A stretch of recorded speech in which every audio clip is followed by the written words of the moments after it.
Dear viewers, this is Shashank and you are watching HW News English. The much awaited Shiv Sena Dussehra rally today came to an end. Now it is concluded. Just like last year, both factions of the Shiv Sena, that is the Eknath Shinde led Shiv Sena and the Uddhav Thackeray led Shiv Sena, conducted their Dussehra rallies. Now, in their speeches, respective speeches, they made multiple points. A lot of agendas were set. Let us discuss that.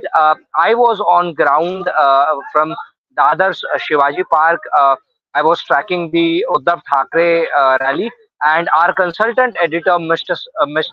Sanjay Jog, was tracking the Eknath Shinde the Shera rally. So we are going to discuss what they said in their speeches and what are the takeaways from this rally.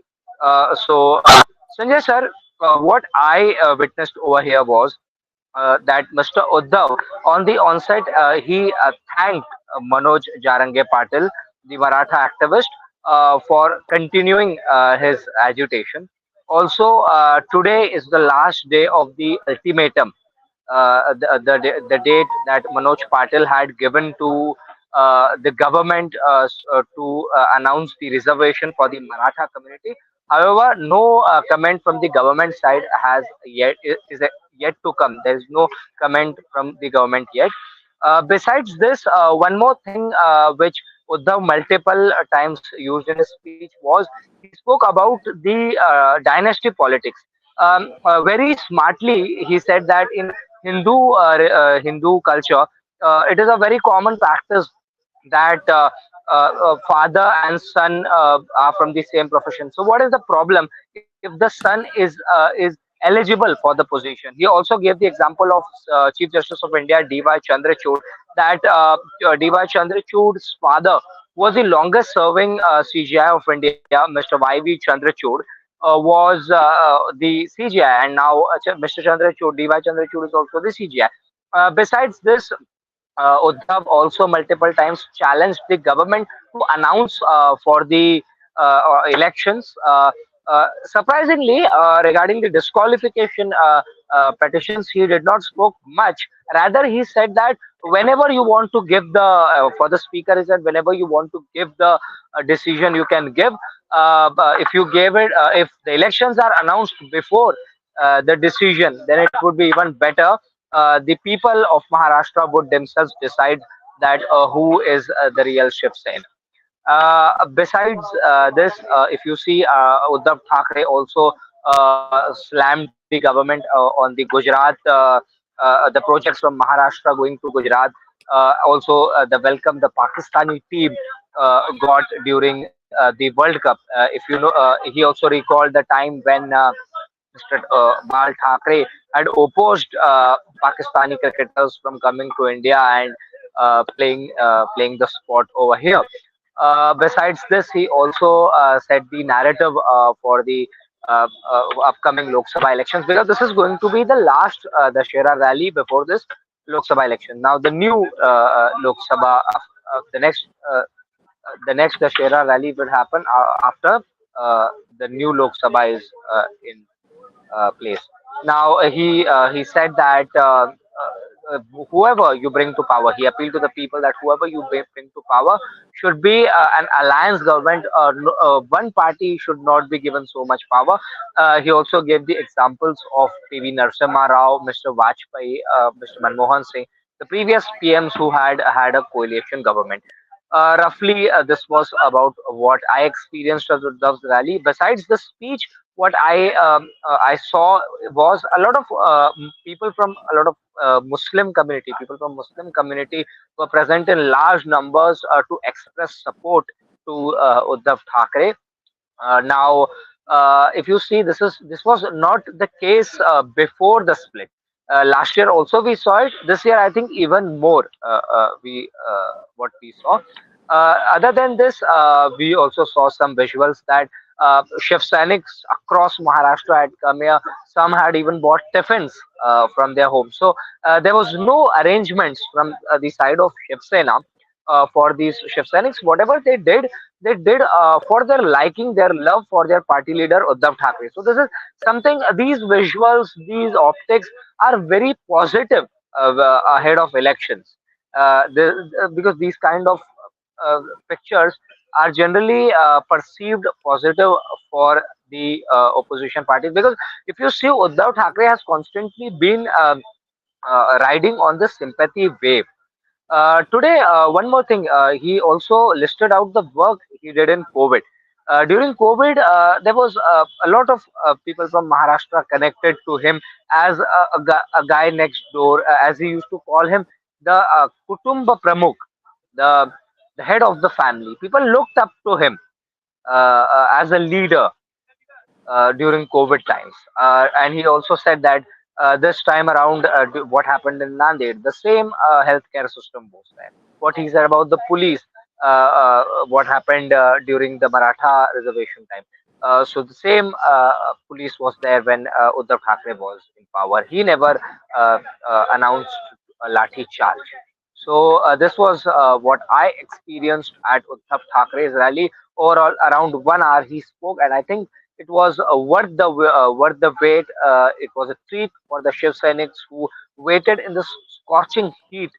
They came in and they sat for hours for the leader to speak, and it was, I think, worth the wait for the Shiv Senics. Now, I would like to give it up to you, Sanjay sir, if you could you could spread some light on Yeah, the. Shashank, let me start with, there are a lot of pluses and there are a lot of minuses when it comes to Uddhav Thackeray's rally.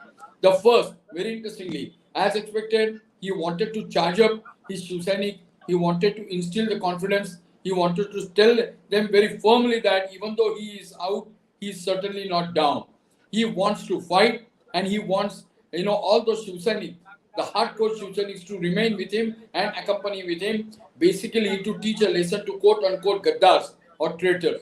Secondly, very interestingly, as expected, he just hammered, laid a scathing attack on BJP Prime Minister Narendra Modi, Eknath Shinde, without naming him, of course, and all those Sainiks who have left him, deserted him, basically, and joined hands with BJP.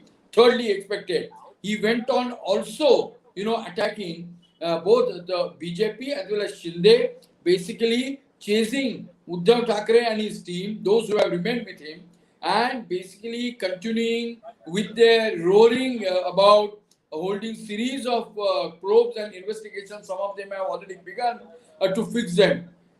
Fourthly, very interestingly, he said that the time is opportune and very right that a party, means particularly BJP, should not be voted to power, and it will be dangerous basically to save the democracy and the autonomy of the institutions, various institutions. So, as you rightly said, he said the coalition government is the only major alternative where all parties encompassing can think of saving the constitution, saving the judiciary, and ultimately saving the democracy. But such a brutal power resting with one party won't be healthy for a country like India at this point in time. Fifth, very interestingly, he said that when there are core issues like unemployment, inflation, the farm distress, and couple of others are growing, the BJP-led government wants to distract it by giving goody-goody examples and making a lot of noise about their various schemes. Some of them are just a kind of a flop and a failure. They are nothing but advertisement briskly. Very interestingly, further, he said that their Hindutva, means the Uddhav Thackeray-led Shiv Sena's Hindutva is real. Although, like he was attacking BJP for terming how he has surrendered to Congress NCP, the same charge made by Eknath Shinde also for the sake of power. He said nothing doing. My Hindutva is basically encompassing all. It is a kind of a Rashtriyatva, it is of nationality and nationalism, and which he is sticking to. Then he gave the example that when there were the deaths happening, oxygen was not available during the Corona period in Uttar Pradesh, in Gujarat, and a couple of BJP ruled states. Maharashtra came out as the model, wherein which was also held by World Health Organization and a couple of institutes, basically for effectively handling Corona. Then he dared the Mahayuti government to go ahead with whatever the probe they are conducting right now. But at the same time, he said that if they are holding this investigation into the BMC, the manner in which they have handled Corona, they should also look at other corporations where they have a power, like they used to have a power, like Nagpur, Thane, and couple of other. And the last but not the least, what he said is that very interestingly, basically the Maratha reservation issue, Dhangar reservation issue, OBC does not want, somebody else should encroach on their territory, so also tribals. So in that way, he thanked Manoj Jarge Patil, who has emerged as a kind of very, effective leader to pursue the cause of Maratha reservation. But today he made a statement that he is also in support of Dhangars who are demanding the reservation. At the same time, Uddhav thanked him for continuing with the peaceful agitation, despite, he also wrecked up the issue of the Lathi charge, which we held when he sat on indefinite strike on first of basically, the first 30th or 1st of September or whatever, when that incident took place. What I have to drive home the point here is that Mr. Thackeray is determined, despite all odds, to pull, all his might, bring together the like-minded parties. That's why he strongly justified the formation of India bloc while criticizing Mr. Modi, terming him the entire India bloc as Indian Mujahideen and whatnot. And he also asked the people, do you really like this such kind of a prime minister who is not only criticizing India bloc but terming them like India Mujahideen and are having a kind of a terrorist league and whatnot. So I think the major takeaway is that Uddhav Thackeray is not at all relenting. He is definitely in a fighting mood. He wants India bloc basically to put up a very strong fight against BJP in Maharashtra as well as at the country level, and that's why he repeatedly dared basically for the BJP and Mahayuti government to hold the elections, and that to simultaneous elections for the local bodies as well as Lok Sabha. And the last but not the least, he went on saying that his Hindutva is not fake, his Hindutva is very much what Mr. Balasaheb Thackeray has thought of, and in fact, he ridiculed BJP and Eknath Shinde Yes, for I think taking there is a backtalking network about this. issue from your side. Hello, hello, am I audible? Okay, Hello, yeah. You can hear me, am I sir? audible? I think there is a problem with you. Yeah. Okay. Okay, okay. Sanjay sir. So this is Yes, when it yes, comes to yes. Uddhav Thackeray. You Now are. let me talk to Hello. Eknath Shinde. For the first time, Shashank, Eknath Shinde laid a frontal and direct attack on Uddhav Thackeray. He said to grab power and to remain in power, he sacrificed with Hindutva, he sacrificed with Balasaheb Thackeray thoughts, and he said he may merge with the Congress at any point in time to remain in power. Then he went on, hammering or leading a scathing attack on Uddhav Thackeray, basically for joining hands with socialists and a couple of other organizations. But he said, the guy who has, had just dreamt of power, instead of giving an ordinary Shiv Sainik a power, he just came and, and then he asked also who told Mr. Sharad Pawar to name and to suggest his name as the chief minister. So by and large, Eknath Shinde was very scathing, laid a blistering attack, and he is not at all, deterred by Uddhav Thackeray's repeated attack about, illegal chief minister, unconstitutional chief minister, Khoke Sarkar or Gaddar. He in fact termed Uddhav Thackeray as a Mahagaddar, a big traitor, who ditched Balasaheb Thackeray's thought, who ditched basically Hindutva to join hands with Congress and NCP to form the government.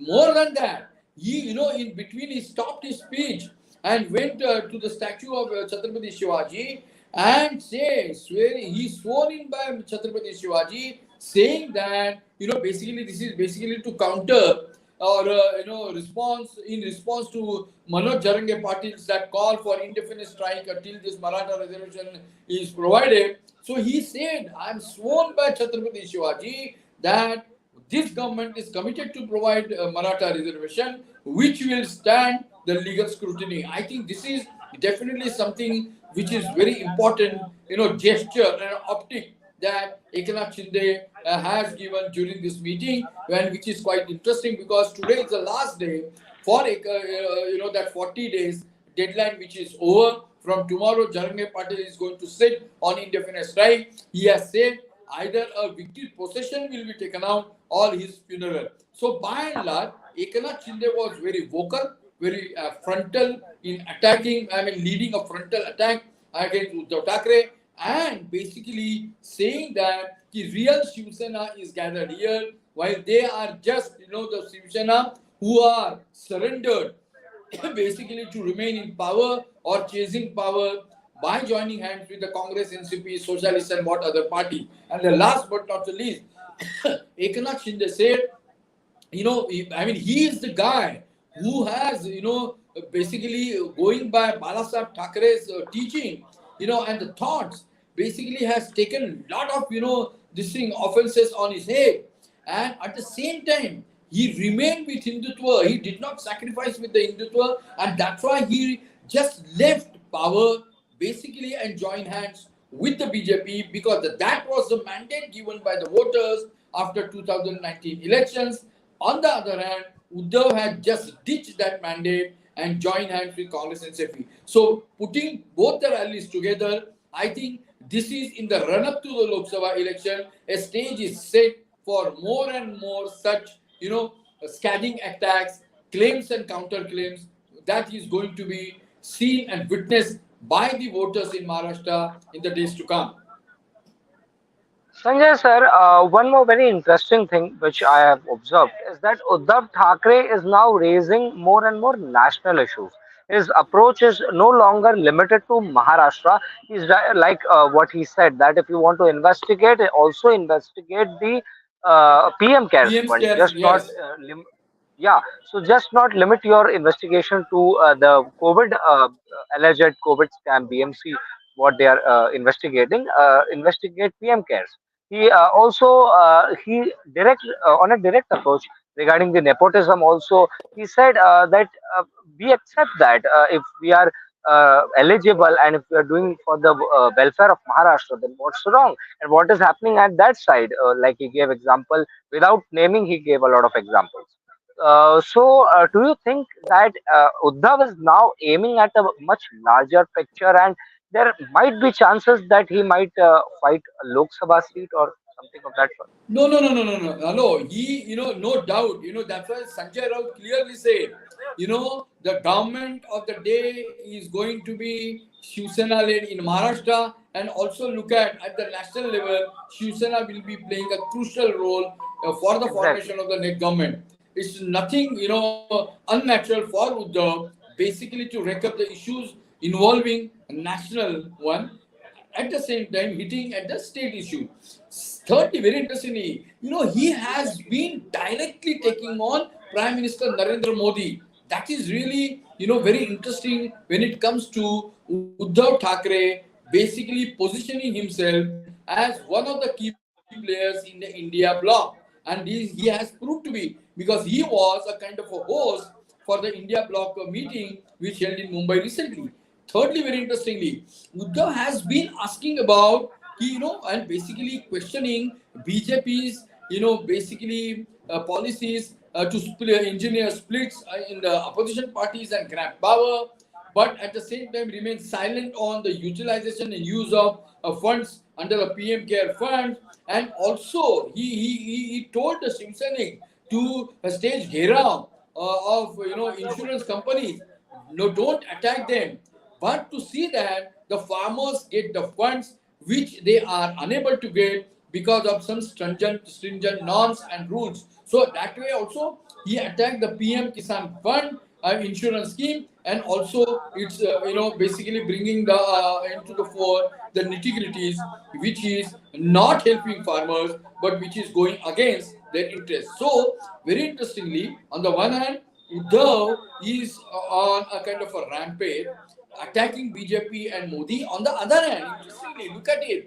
Eknath Shinde was, my God, after showering praise and respect to Balasaheb Thackeray, he was all the way, showering praise on Prime Minister Narendra Modi, his leadership, and the nine-year BJP-led government at the center.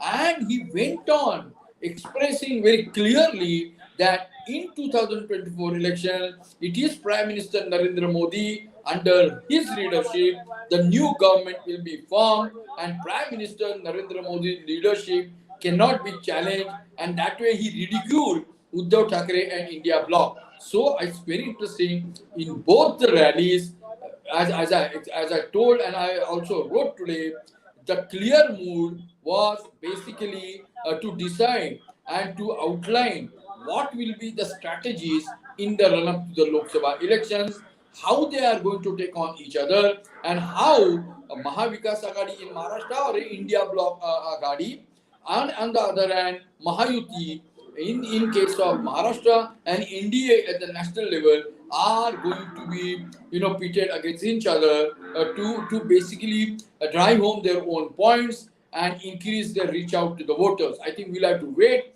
for more time how they are going to further evolve their strategies. Sanjay sir, just like you said, that Uddhav Thackeray very openly, very blisteringly attacked the Eknath Shinde, let's just say, and the BJP Prime Minister Modi. But one person which a lot of people were expecting, his Sainiks were expecting what they told us, and also a lot of journalists were discussing whether he would touch on that point or not. That was Mr. Ajit Pawar's induction. So he just took a slight dig that just like we see in advertisements that there's an advertisement of Akshay Kumar and Shah Rukh Khan and Ajay Devgan.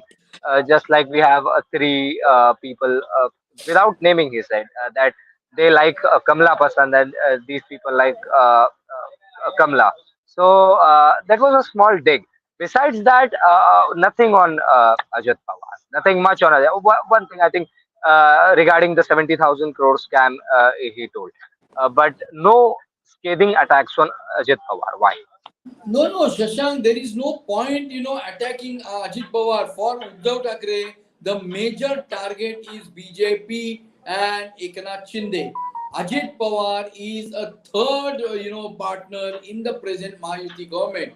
So he is not, giving much of importance to Ajit Pawar. Instead, he has clearly indicated he is going to step up attack against Prime Minister, against BJP and Eknath Shinde, terming them, basically terming Shinde and other 39 as Gaddars, and basically those who are sacrificing the interest of the country are the real anti-nationals. So I think for him, Ajit Pawar comes quite, in the last kind of a segment. Instead, his focus is going to be on BJP, on Prime Minister and Eknath Shinde. I don't think they will give much of a credence and importance to Ajit Pawar.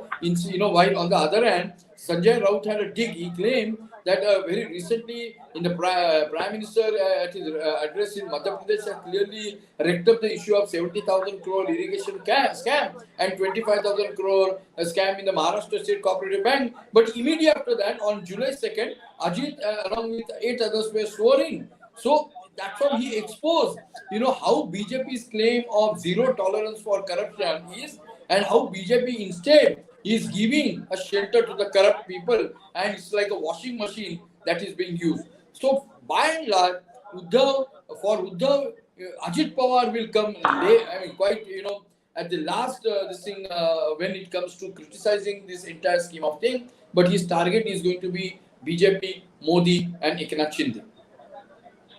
Sanjay sir, one last question before we end this session. Uh, Today is the last day of the ultimate. Today was the last day of the ultimatum of Manoj Jarange Patil, Maratha activist. Now, this agitation has had a large impact. It still has a large impact wherever Mr. Patil visited for his rallies, even in Pune or wherever he visited. We saw huge crowds. Now these kinds of crowds nowadays we don't even see in political rallies. So Shashank, he even has a that huge that impact. even both the senas cannot match what the crowd and the mobilization Manoj Charange had. You know, it's quite interesting. Just to tell you that, confirm and unconfirmed reports from Antar Savli, that is in Jalna, then Rajguru Nagar, and couple of other. He was drawing a crowd in lakhs and crore. And while compared with this, the today's rallies had a minimal crowd.